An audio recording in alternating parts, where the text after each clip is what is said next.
Well, this is a first, as Paul said earlier, in our movement, and I have been excited about doing something like this for a long time.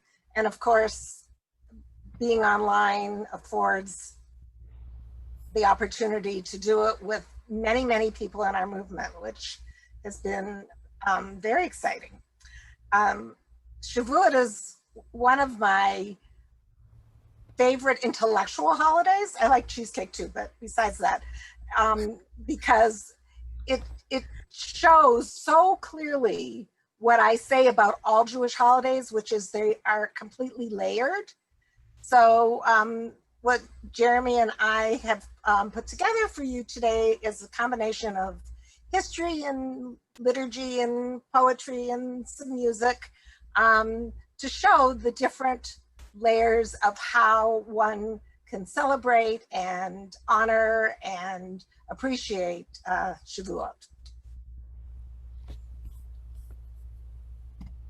I need to see the first slide. I need to be able to share the first slide. Share screen. Yeah, but I think I don't have permissions to do it. I think you may need to make me a co-host or something.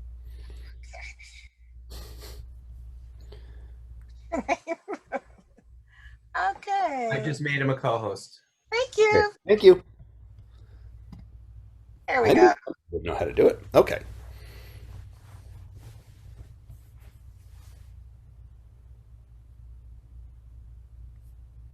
So in case anybody sees this as something familiar, it's a design on PowerPoint, but it looks a lot like the design of our Here is Our Light liturgy book. And I think it's so pretty. So welcome. And you're on. I'm on. Hi, so I'm that guy up on the screen, the name up there. I know that there are Machar people on the call and they know me, but not everybody does. So I'm going to talk about the pre-modern history of Shavuot, and really we're talking almost pre-rabbinic history. We'll talk about the rabbis and medieval versions of Shavuot a little bit later. But the origin of Shavuot is really as an agricultural holiday. It's related to the first sheaves of wheat that are able to be harvested in the land of Israel in the springtime. They raise winter wheat, so it grows during the winter, and then you harvest it during the spring. And so the idea was that within 50 days time of a Shabbat, the Torah is not specific exactly which Shabbat, within 50 days time of a Shabbat, you count off those days and then you bring the bread of the first fruits and some sacrifices to the temple and celebrate Shavuot, the Feast of Weeks. Shavuot is the Hebrew word that means weeks. The Hebrew word for week is Shavuah, and they both are related to the Hebrew word 7. So really it's 50 days, not 49. You know, we'll give the Torah just a little bit of latitude on that. Eventually, the idea develops that you're counting 50 days from the second day of Passover. This is not very clear from the text of the Torah itself. And then there's all these things that people have come to associate with Shavuot, right? So eating dairy, that this is the time of year when the Israelites received the Torah on Mount Sinai, right? This story of the Ten Commandments is tied to Shavuot. And we, as inheritors of about 2,000 years of rabbinic tradition, get these ideas from the rabbis. But they're not the people who really invented most of the big ideas. So the big ideas, I always get in trouble when I do this. We know about this as marking the covenant at Sinai from the New Testament and from apocryphal Jewish literature from outside the Bible. So the New Testament, Acts 2, we're not even in the Gospels, we're in this history that was actually written by the same person that wrote the Gospel of Luke. We get this story of chapter 1 in Acts is Jesus appears and he says, I'm going away, but you'll see me again. And then Acts 2 is 50 days later, they see him again. And people start speaking in tongues. And it's the new covenant. This story makes no sense 50 days after Easter unless they're already adapting something Jewish. And they are. And what they're adapting is the idea that some kind of covenant was given at Mount Sinai on the 50th day after Passover. And we see hints of this elsewhere in other literature, in particular in the Book of Jubilees. And the Book of Jubilees sets out its own calendar that is different from the rabbinic calendar. So their exact timing of things is different. So we won't go into super detail on their calendar stuff, except to point out that Jacob observes the feast of the harvest of the first fruits, and on the 16th day, ignore this, Yahweh appears and says, Jacob, Jacob, here I am. I'm the God of your fathers. And then we read about Avram. He's not Abraham yet. Avram makes a feast of the first fruits. Somehow everybody's observing Shavuot before the Torah talks about Shavuot, so you got to suspend a little disbelief here. Okay, you got to suspend a little more disbelief than you ordinarily would suspend, because it's Humanistic Judaism. So you got to suspend a little bit of extra disbelief to think Abraham is celebrating Shavuot, which he apparently is. And again, Yahweh appears and says, I am God Shaddai. Be pleasing before me and be perfect, and I will make my covenant between me and you, and I will make you increase very much. And then a biblical scholar, a professor at Hebrew University, I think Michael Siegel says, oh, by the way, the Book of Jubilees starts associating all kinds of events that are significant in Genesis that they don't have a date for. It starts tying them to the festival of harvest, to this first fruits thing. So every time Yahweh appears or there's a covenant made, it happens on what will become Shavuot. So that is the stuff that's happening in the background before we get the rabbis really coming along and saying, oh, this is definitely what this holiday is about. And it takes them a while to get to that conclusion. But you can see, all we have before the rabbis start talking about this in text is first fruits and some notion of some, connection to something without a lot of clarity. So that is really the the pre-rabbinic history of Shavuot. And I think it's actually fair to say pre-modern in a way because we stand at the end of the inheritance of rabbinic Judaism, which is very different from biblical Judaism. All the stuff we know that we grew up with is really based off rabbinic Judaism, so I'm okay calling rabbinic Judaism kind of modern. It's not totally modern, right? There's very archaic stuff, but it's pretty modern. It's way more modern than going up to the temple and sacrificing a lamb on Shavuot, which is what the Torah thinks you do on Shavuot. So going back to the agricultural roots, when Israel was populated and the kibbutz movement began, all of the rediscovery of holidays and their agricultural roots came to light. And there's a wonderful poem by Avraham Shlonsky. It's better in Hebrew, but Jeff Falick actually did a very nice translation. So again, don't forget the wheat coming together. So we're coming, clear the way, a cheering mass to rejoice this day, a festival today for the fruit of the land, garden, orchard, and field. The baskets we bring now are filled, fruit baskets from the fields we've tilled. These baskets for the fruit of the land, we will adorn with honor. These baskets on our shoulders borne, with honor we will now adorn. These are baskets, this our fruit, this first fruits of the field. So there we have it.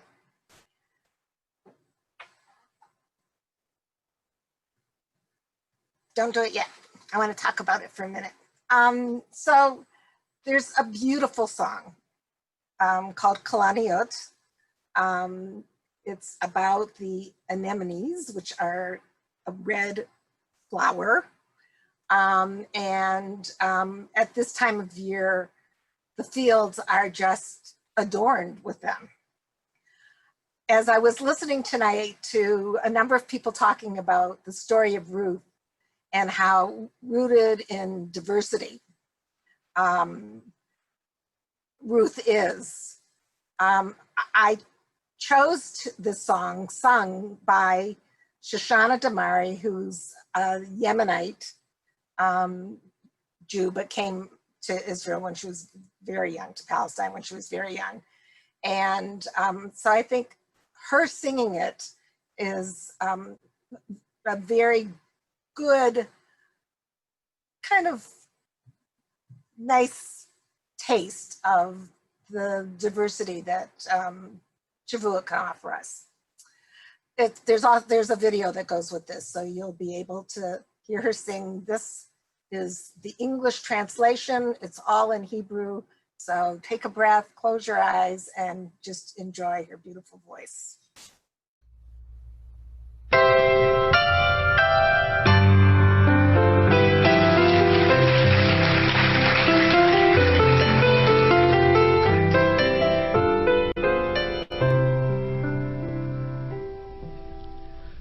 הערב בא, שקיעה בהר יוקדת, אני חולמת ורות עיניי, הגיא נערה קטנה יורדת, ובאש כלניות לוהט הגיא, את הפרחים לצרור תלקט לה, ובשבילים המתכסים בטל, אל אמא היא נחפזת וקוראת לה, הביטי מה הבאתי לך בשר.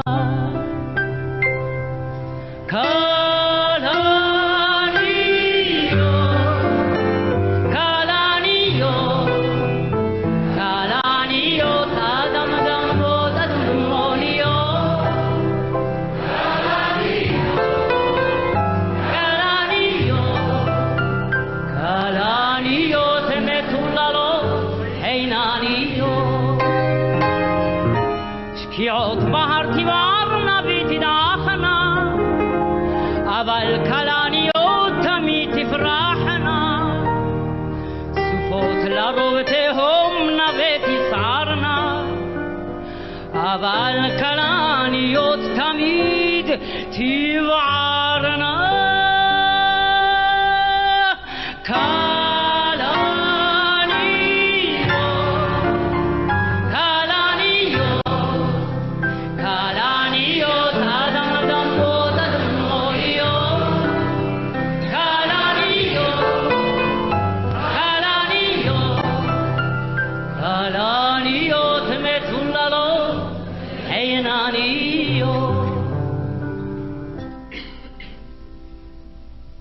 שנים עברו, שוב השקיעה יוקדת, הנערה כבר סבתא ידידה,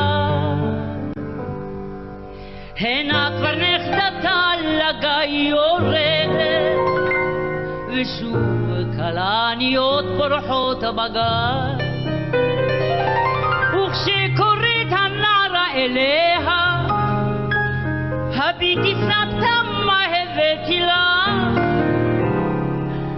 מצחוק ודמע זוהרות עיניה, והיא זוכרת שיר מזמור נשכח.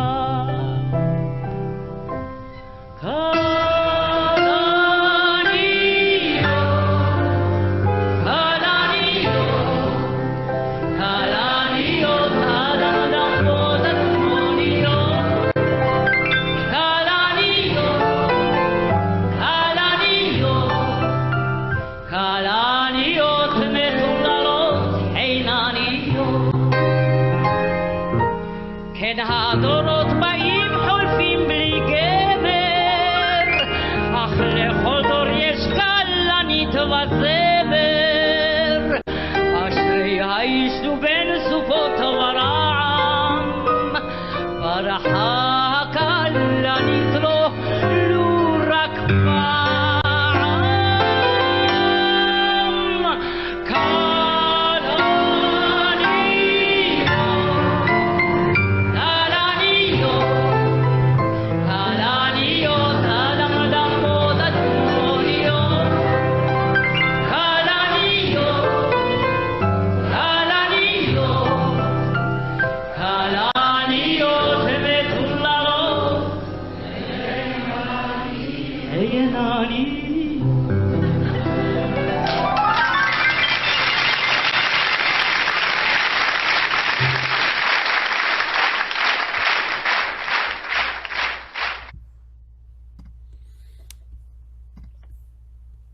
I know it makes me cry every time I hear it. So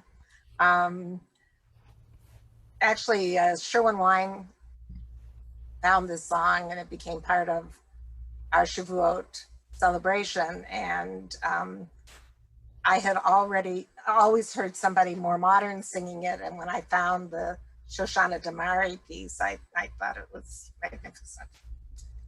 So at this time of night, if you can't get something moving and less heady, we'll have you all asleep. What are you saying about what I'm talking about? Nothing. I love listening to you.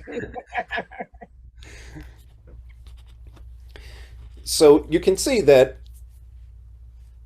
as Rabbi Jerris kind of showed, the agricultural meaning of Shavuot gets rediscovered in modern Israel after people come as pioneers to the state of Israel, even before it's a formalized state of Israel, right? The first and second and third aliyot are in the early 1900s. But there's all this rabbinic and medieval history that people are bringing in kind of their backpack of tradition as they come to the land. And it's useful for us to know where all of this comes from, because otherwise we have no explanation for why we're doing this tonight. I mean, at a basic level. And really the first time we find the rabbis saying Shavuot is about the giving of the Ten Commandments, as about the covenant at Sinai, is in the Talmud, which is around 500 to 600 CE. So the Roman Empire is basically collapsed, and you get this document called the Talmud, which means that the original rabbinic texts, the Mishnah, which is from around 200, and the earliest collections of biblical interpretation don't talk about this. You could think of a number of ideas why, or we could just not worry about that too much and know that this is when they finally got around to saying, on the 6th day of the month of Sivan, the 10 commandments were given to the Jewish people. Rabbi Yossi says on the 7th day of the month, because there has to be a disagreement somewhere in the Talmud for everything. This is how the Talmud works. And if this doesn't help you kind of more this date in time, and why would it help you more this date in time unless you're walking around with a Hebrew calendar? So Passover begins on the 15th of Nisan. You have Nisan, Iyar, and Sivan. Okay, so Sivan is when Shavuot's supposed to happen. And then you start counting the Omer, this 50-day period, on the 16th of Nisan, the second day of Passover. 16 plus 14 is 30, and you get 44 days. And then 6 days into Sivan, 50 days, Shavuot. Rabbi Yossi says one of the other months wasn't actually 30 days. I mean, this is really the disagreement is on how long one of the months was, according to rabbis who were alive 1,400 years after the event would have happened had it happened. So it's disagreement to disagree. But this is really the first time that we find the rabbis saying, this is the time when the Torah was given, right? So the Shavuot is often called Zman Matan Toratenu or Zman Matan Torah, the time of the giving of the Torah. If it says Toratenu, it's the giving of our Torah. And this is really the first time the rabbis say, okay, this is when it happened. And then they go on to talk about some other things. And then it comes around to saying, well, what actually happened? What happened on Shavuot? And so the Talmud says, well, we see this line in Exodus that the whole people answered as one, and they said, all that Yahweh has said we will do. So they've been given all these instructions about don't come up to Mount Sinai exactly because you'll get stricken dead while this event is happening, and don't do this and don't do that, and don't eat any meat, and and the rabbis thought that this statement really amounted to the Israelites saying, we don't even know what you're going to say, but we agree to do all of it, right? So they said, we will do and we will hear, na'aseh v'nishma. We don't know what it is, we're going to do it. Don't worry about it. Sight unseen. There's also a preserved tradition that this is all coerced. So we have this text, they took their places at the foot of the mountain.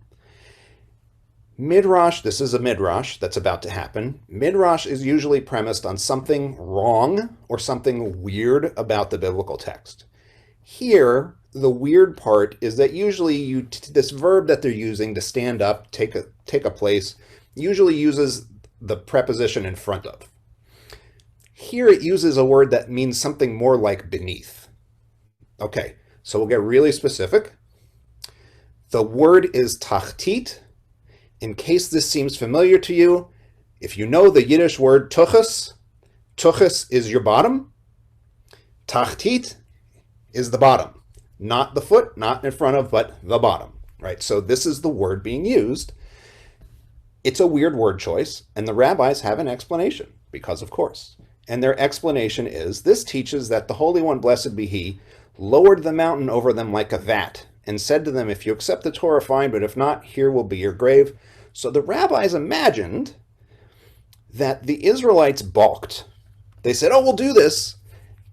And then they decided they wouldn't, at which point Yahweh picks up Mount Sinai and dangles it and says, say yes. You know you want to say yes, as they're looking up at a mountain, about to fall on them, which makes it very not voluntary, right? Na'aseh v'nishma is now, yeah, okay. It's like an interrogation on a TV show. So the thought is that the Torah, from the traditional rabbinic perspectives, is actually two things. So there's the Torah, the written Bible, and there's an oral Torah. And the oral Torah is all the interpretations that make it possible to follow the very cryptic rules that are in the written text. And the Israelites said, in the rabbinic imagination, oh yes, definitely we'll follow all those rules in the written text. And then they discovered that you needed to study the oral Torah, and that was just too much. And they said, no, never mind. At which point, mountain, you're going to do this, right? This is the mountain coming to Muhammad in a way. So that's kind of what the Talmud thinks the Mount Sinai event would have been. Not exactly voluntary, maybe kind of coerced, not democratic. Don't let anybody tell you the Torah is about democracy. It's not. And Shavuot might have remained conceptually important, but it wasn't practically important. It was a day, one day, two if you lived in the diaspora, that, it was a Shabbat. It was 2 days, but you were able to cook, right? That's the difference between Shabbat and a lot of the holidays and rabbinic laws. You can cook a little bit. And it might have stayed this way except that the Crusaders showed up in Mainz in Germany in 1096, right around Shavuot, and killed a bunch of people. Okay, we'll be specific. They killed a bunch of Jews. And Rabbi Meir of Worms composed the Akdamut prayer as a memorial liturgy. The Akdamut is in Aramaic. It's in very, very obscure Aramaic. There are scholars who say, this is all made up. Like, you just can't read this stuff. But he composed this in response to this pogrom, and it became custom in Ashkenazi communities, not Sephardic communities, Ashkenazi communities, to recite the Akdamut prayer along with a recitation of the names of martyrs during Shavuot. And this eventually turned into having a formal Yizkor service like the one that happens on Yom Kippur in a lot of places, added to Shavuot. So Akdamut kind of grew. Yizkor, Akdamut, these are Ashkenazi practices. If you traveled to Spain in 1450 and wanted to go to Yizkor, there was no Yizkor to go to. It just isn't a thing that happened in the Sephardic world. In the Mizrahi world, it's an Ashkenazic thing. I mention this only to say the way you think everything is done isn't the way everything is done sometimes. And a fixture like this, culturally contingent, which is true for like everything in Judaism. It's all culturally contingent. Sometime during the medieval period, dairy became a custom. We don't really know how. We don't really know when.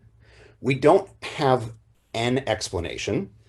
There's a link in this document that takes you to about 15 explanations, none of which is earlier than the early 1300s. So no one knows how we got this practice of eating dairy.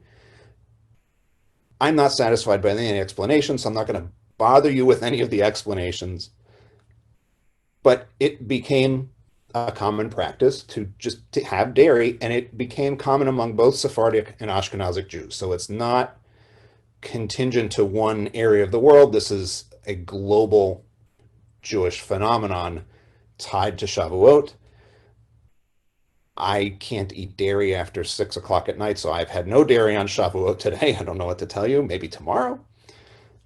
But this is an established part of the custom. And it's only a couple hundred years later that what we're doing now, the Tikkun Leil Shavuot, develops. But it hasn't developed yet. So what we know best about the giving of the Torah is, of course, the Ten Commandments. And the Ten Commandments appear twice in the biblical text, and there's not much of a difference. I'll point it out when I get to it. But this has to do with the documentary hypothesis and the fact that different parts of the text are written by different people.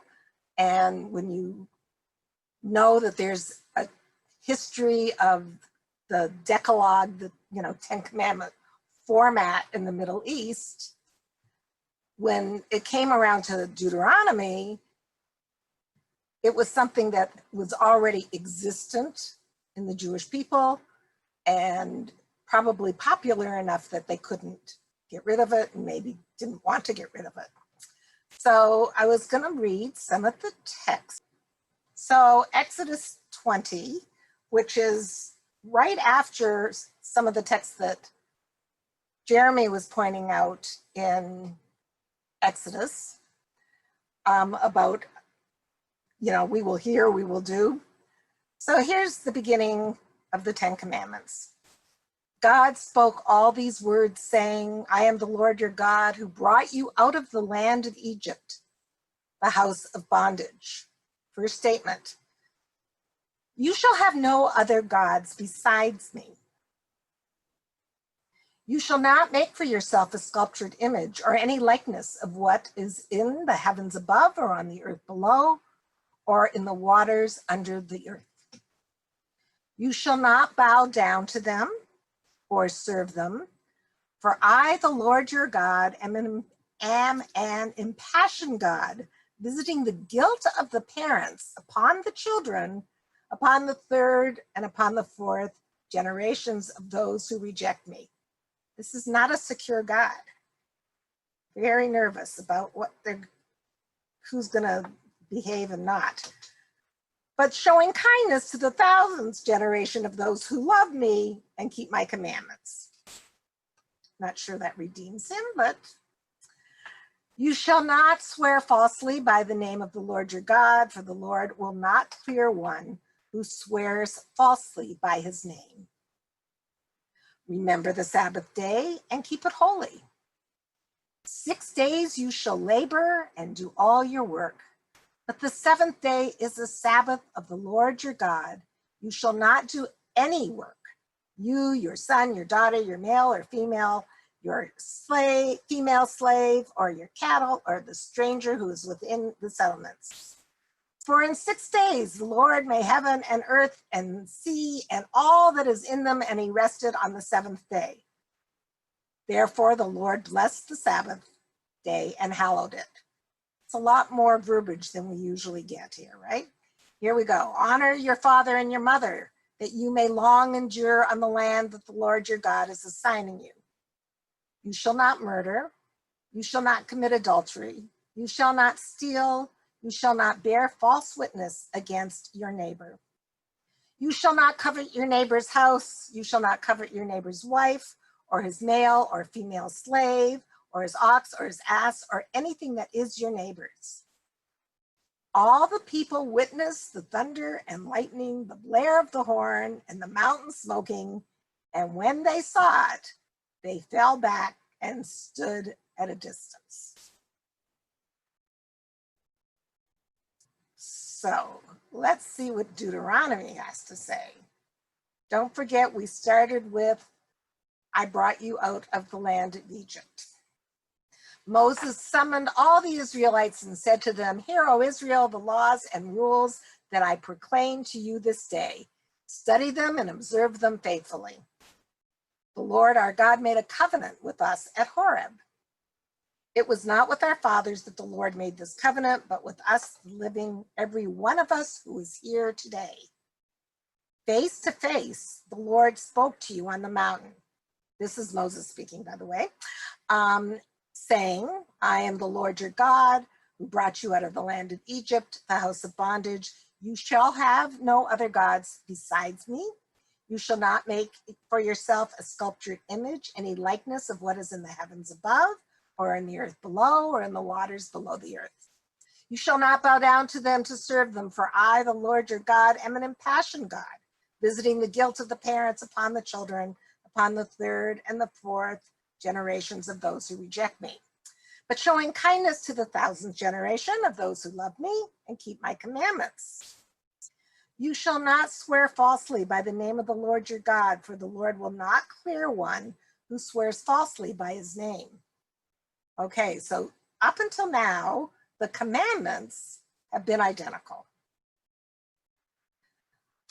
Here we have observed the Sabbath day and keep it holy as the Lord your God has commanded you. 6 days you shall labor and do all your work, but in the seventh day is the Sabbath to the Lord your God. You shall not do any work, nor your son, nor your daughter, your female or male slave, your ox, your ass, or any of your cattle, or the stranger in your settlements, that your male and female slave may rest. Remember that you were a slave in the land of Egypt, and the Lord your God freed you from there with a mighty hand and an outstretched arm. Therefore, the Lord your God has commanded you to observe the Sabbath day. Honor your father and your mother as the Lord your God has commanded, that you may long endure, that you may fare well in the land of the Lord your God is assigning to you. You shall not murder, you shall not commit adultery, you shall not steal, you shall not bear false witness against your neighbor. You shall not covet your neighbor's wife. You shall not crave your neighbor's house or his field or his male or female slave or his ox or his ass or anything that is your neighbor's. The Lord spoke those words, those and no more, to your whole congregation at the mountain with a mighty voice out of the fire of the dense clouds. He inscribed them on 2 tablets of stone which he gave to me. The more interesting thing, I think, about the Ten Commandments is that in the Hebrew Bible, they're kind of stated one way. In the Catholic Bible, they're stated in a different order. The Protestant Bible, they're stated yet in another different order. There's a lot of interesting things about these Ten Commandments that makes them not quite as written in stone as you may think. Okay, so we have some new commandments, which I think I need the next one bigger. How do I make that bigger? There it is. Okay. So these are new commandments. They were actually written by the UU congregation of Arlington, Virginia, and Rabbi Frank Tamburello brought these to us. And here's 10 new commandments. You shall open your heart to all the possibilities of life. You shall value people over possessions and meaning over materialism. You shall speak the truth with honesty and respect. You shall take time for joy and wonder. You shall forgive yourselves and others. You shall protect and nurture life. You shall be faithful to those you love. You shall be generous of spirit. You shall walk in your neighbor's shoes. You shall cultivate gratitude. I don't know about you, but this is much more inspiring to me. So the thing we're doing right now, it says right at the top, the thing we're doing right now is the Tikkun Leil Shavuot. In the whole scheme of Jewish history, this is pretty new. This is talked about in the Zohar, which is a text from the 13th century that pretends as though it's from the 2nd century. It is not. And it says that if you've counted the Omer and not lost count of the days, 1 through 50, when, you know, in traditional Jewish law, you're supposed to actually say the day aloud once a day to get the right day. You also can't tell somebody else what the exact number is. You got to give them weird hints. It's a very interesting commandment, but not for, right now. But it says if you manage to do all of this counting, as the scholars of old did, you should stay up all night studying Torah. When I was in law school, we were told that when you work at a large law firm, it's a pie eating contest and the reward is more pie. And that is what Tikkun Leil Shavuot is. You counted all the Omer, here, have more pie, which in this case is study Torah all night. The first time we know of this actually happening is 1533, when Rabbi Joseph Caro called HaMachaber, which is the writer, because he wrote the Shulchan Aruch, right, the most widely accepted code of Jewish law, did this, but he didn't include it in the Shulchan Aruch, which suggests that it wasn't a thing he was in the habit of doing and nobody else was either. He did this with his students. And we know about it not because Joseph Caro said anything about it, but because one of his students, Shlomo Alkabetz, who wrote L'chad Odi, so if you've heard L'chad Odi, the hymn that welcomes the Sabbath bride, that is the L'chad Odi, this is the guy.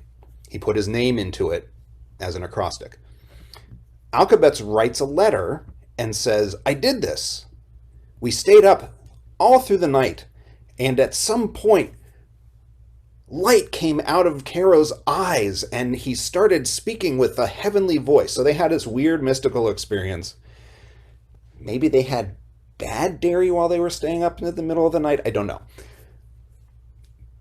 But it's clearly a mystical practice that's not included in mainstream Jewish life at this point. But as Kabbalah becomes more ingrained in Jewish life, the Tikkun Leil Shavuot becomes a thing that people do. It becomes more popular. And it spawns a work called the Tikkun Leil Shavuot, which is a text that is studied by many during this all-night study session. And the Tikkun Leil Shavuot is composed of selections from all of the biblical books as a kind of, oh, here's a reminder of everything that's in here, with some material from rabbinic texts and some material from Kabbalistic texts thrown in so that you're thinking about the right thing at the right time. So there are some Jews who think, well, this isn't really enough. You need to study something else too. So in a lot of congregations, the Tikkun Leil Shavuot is the thing that we're doing now plus the book. But over time, this practice has become much, much, much more flexible and encompasses kind of the full plurality of Jewish life as we know it. So this is a humanistic Jewish Tikkun Leil Shavuot. I have a colleague in Baltimore who is doing a all-night social justice Tikkun Leil Shavuot. Individual cities are doing their own Tikkun Leil Shavuot with a selection of topics. So it's the broadest meaning of Torah is starting to come into this practice as we have it now. So that is sort of the biography of the Tikkun Leil Shavuot, and this has become the defining practice for a lot of people for Shavuot, because if you're connecting Shavuot to the idea of the revelation at Sinai, you want to study Torah all night. So learning has become much more the center of Shavuot than the agricultural practices of decorating baskets and decorating synagogues, which still happens, but doesn't happen with the same enthusiasm as people staying up all night to, study Talmud or whatever. I can't study Talmud all night. I fall asleep at some point. Zum Gali Gali is a kind of a traditional Jewish Israeli pioneer song. It was written in the 30s, and it kind of emphasizes the idea that the work is there for the pioneers are there for the work, but also that they came thinking that they would help bring peace, right? That what we have now as the conflict in the Middle East wasn't the ideal that these folks came with.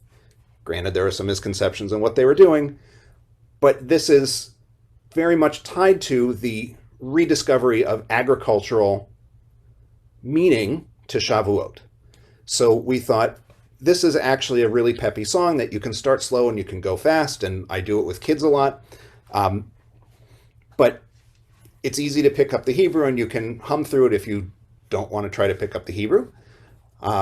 So we'll do Zum Gali Gali, which I learned when I was in camp at like 5.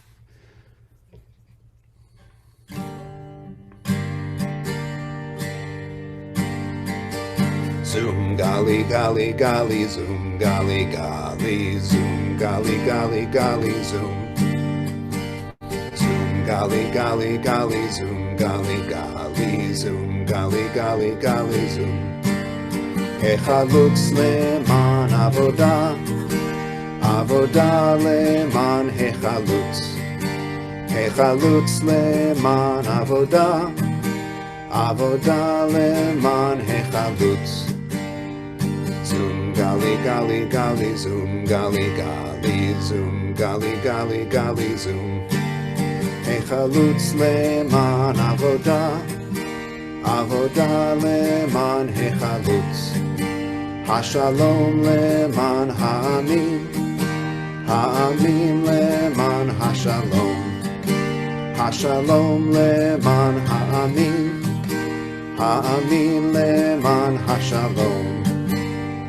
Zum Gali Gali Gali, Zum Gali Gali, Zum Gali Gali Gali, Zum.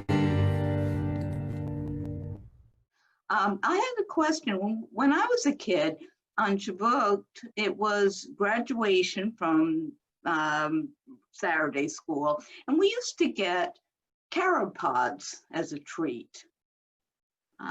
Is that something just done at my temple when I was growing up? You used to get what? Carob pods. I didn't get carob pods, but it is, well, for Reform Judaism, it's confirmation, and it's also consecration, which is kindergarten to first grade. So that's traditional in some denominations. But I don't know about the carob. So the carob, so there's a couple of things happening, right? So one is Shavuot is confirmation and graduation from Saturday school, and rabbinic ordination and cantorial ordination, right? A lot of movements do it on that date because we are ordaining the next generation of Torah. Sure. The reason for the carob pods is The Talmud has stories about Rabbi Shimon Bar Yochai, who lived during a period of Roman persecution, and the story is that Shimon Bar Yochai and his son went into hiding from the Romans, and they hid in a cave, and they would come out, and their primary source of food was this carob tree that was outside of the cave. So they would go out and they'd grab carob pods, and that's what they would eat. So carob got associated with Shavuot because Shimon Bar Yochai is said to have died on Lag BaOmer, right? So the 33rd day in this period between Passover and Shavuot. So carob pods got associated a little bit with Shavuot and a little bit with Lag BaOmer. So they were handing you carob pods so that you would grow in Torah like Rabbi Shimon Bar Yochai, who, by the way, when we talked about the Zohar, he's the guy that the Zohar is attributed to incorrectly. Terrific, thank you.